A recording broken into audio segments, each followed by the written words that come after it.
Olá!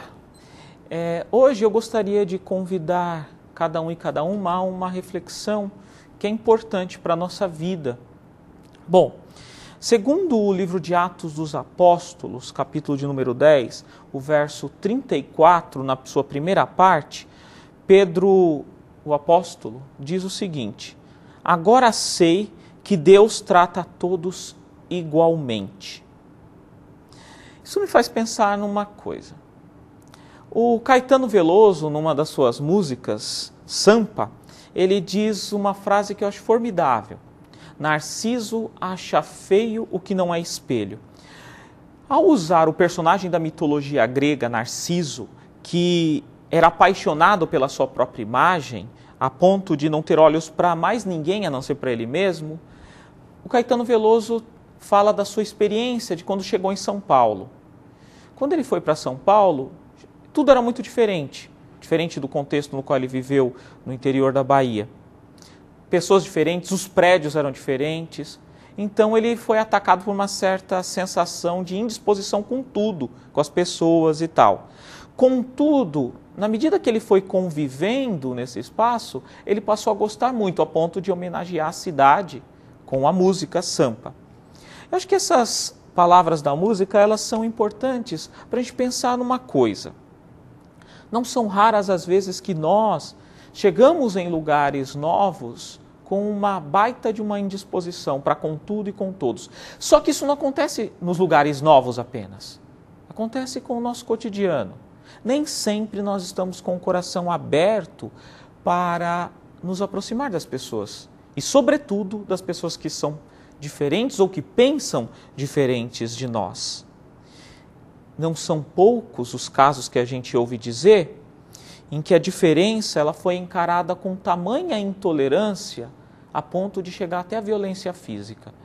Isso acontece no futebol, acontece em questões religiosas. Não raras às vezes nós recebemos notícias pelo mundo afora de pessoas que se agrediram por razões de cunho religioso. Então, tudo isso são desdobramentos da nossa dificuldade no que diz respeito às relações de apreço mútuo, de respeito, sobretudo com quem pensa diferente de nós. O texto que nós trouxemos à memória do livro de Atos dos Apóstolos, eles lembram do desafio que os primeiros cristãos e cristãs também viveram, referente ao desafio com a divergência, com a diversidade, e eles resolveram trabalhar isso de uma forma. Pedro tinha tido uma visão de alguém que precisava dele. E essa pessoa que precisava dele era justamente de uma outra cultura e era romano. Além de ser de outra religião, de outra tradição, mas que precisava do Pedro. Pedro teve dificuldade em partir para visitar essa pessoa. Ele ficou indisposto, o apóstolo, um homem que supostamente era inspirado por Deus. No entanto, tinha preconceito também. E é aí que vem a grande surpresa que a Bíblia nos lembra. Deus inspira Pedro através de um homem de uma cultura diferente, de uma tradição diferente. E esse homem se aproxima de Pedro. E daí surge uma série de relações de profunda amizade, de profunda esperança. Um homem que, para a cultura do Pedro, não podia nem entrar em sua casa e nem este na dele, no final acabam convivendo até juntos da mesa. Quando isso acontece, uma nova realidade começa a ser vivida na comunidade de fé dos primeiros cristãos e cristãs.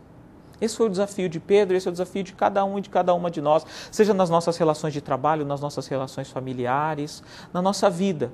É preciso sempre dar passos em direção ao outro. É preciso sempre ir além dos nossos egoísmos. É preciso sempre ir além das nossas limitações, das nossas mesquinharias. É preciso dizer: o outro também é importante para a gente, porque sua dignidade vale sempre mais e a sua diversidade nos enriquece.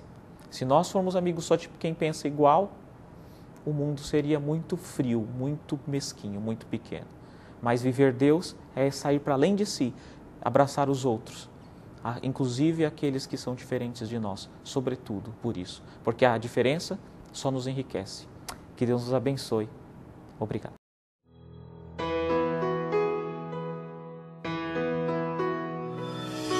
Música